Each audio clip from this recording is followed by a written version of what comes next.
জয় শিব শম্ভু। আমি স্বপ্না, আর আমি আজকে শিব পুরাণের ৪র্থ অধ্যায় পাঠ করতে চলেছি। তোমরা সকলে চলে এসো শিব পুরাণের মধুর বাণী শ্রবণ করতে।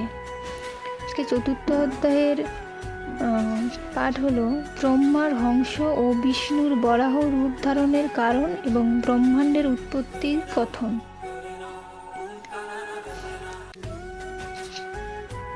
শ্লোকটি হলো ক্ষণমাত্র মোহিচতে ধ্যানম বই পরমাত্মন চেতস দূরত্বস্য মাগচ্ছুতু কদাচন।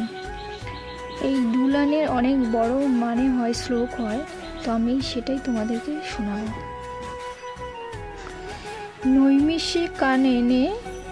নৈমিষ কাননে ঋষিগণের সম্মুখে সুতোষী পুরাণ বর্ণেন মন সুখে।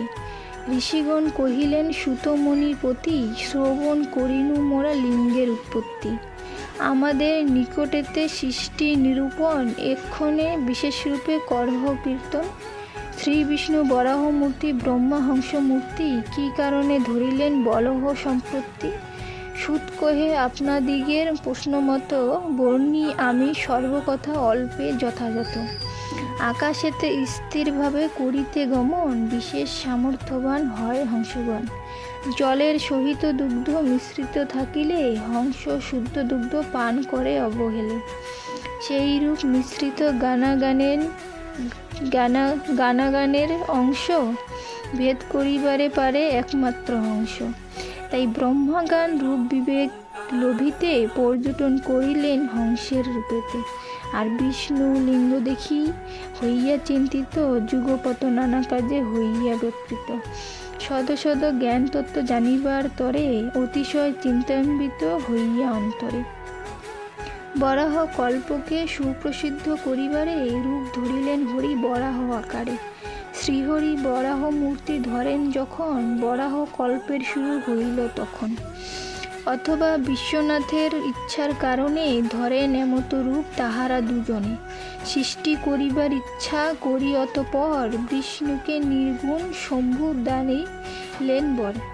সত্য-রজ তম ৩ গুণ হয় জড়, তোমার প্রাধান্য রবে তাদের উপর। এতএব সর্বলোকে তুমি একমাত্র, চৈতন্য স্বরূপে পূজ্য হইবে নিশ্চিত।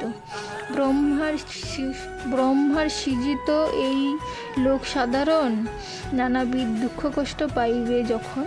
হে বিষ্ণু, তখন তুমি হইয়া সদয়, দুঃখ বিনাশিতে হবে তৎপর নিশ্চয়। লোকের উদ্ধার হেতু নানান রূপেতে, অবতীর্ণ হয়ে কীর্তি রাখো জগতে।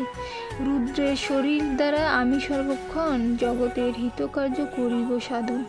সকল আত্মার ধৈ হইবে তুমি, হইব তোমার ধৈ সতত আমি। বিচার করিলে আমাদের দুজনার অনুমাত্র ভেদ নাই, কহিলাম সার। আমার যে ভক্ত নিন্দা করিবে তোমাকে, তার পুণ্য নাশী আমি পাঠাবো নরকে। মনুষ্যদিগের ভক্তি তুমি নিশ্চয়, সবিশেষ মুক্তিপ্রদ পূজো আর ধৈ। তোমার এই পদাশ্রয় লবে যারা হবে, মমাশ্রয় বলিয়াও গণ্য তারা হবে। আমাদের মধ্যে যার ভেদ জ্ঞান হয়, নরকে পতিত সেই হইবে নিশ্চয়। ১০০ বর্ষ আয়ু হইবে ব্রহ্মার, ততকাল পাবে তুমি দর্শন আমার। তখন বিবিধ গুণ করিয়া সহায়, সৃষ্টিকার্যে রত হবে আমার আজ্ঞায়। হে পুরুষোত্তম গুণবানের মাঝার, সত্য স্বরূপেতে হবে প্রাধান্য তোমার। শিবুক্ত এই মত বাক্য সমুদয়, শ্রবণ করিয়া হরি প্রীত অতিশয়। অনন্ত শঙ্করের প্রিয় কামনায়, হরি কহিলেন তাহা সাধিব সদাই। হে জগৎপতে কৃপা সিন্ধু পঞ্চানন, আপনার কাছে করি এক নিবেদন। আমি সদা রব আপনার ধ্যানে রত, সকল করিব আপনার আজ্ঞামত। আপনার বলে আমি বলিয়ান হই, ইহার অন্যথা নাই হবে কখনো। আপনাতে ভক্তি যেন থাকে সর্বক্ষণ, ক্ষণতরে নাহি যেন হই বিস্মরণ। যদি মম ভক্ত কবু তবু নিন্দা করে, তাহাকে নরকে আমি পাঠাবো সত্তরে। যেই জন আপনার ভক্তরূপে ধন্য, সেই জন হবে মোর ভক্তরূপে গণ্য। যেই জন এই তত্ত্ব হইবে বিদিত, তার পক্ষে মুক্তিলাভ সুলভ নিশ্চিত। হে পরমাত্মন, আপনার করুণায় আমার মহিমা অতিশয় বৃদ্ধি পায়।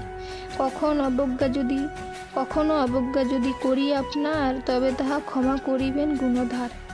হরির বিনয় বাক্য প্রীত মৃত্যুঞ্জয়, কহেন তোমার ক্ষমা করিব নিশ্চয়।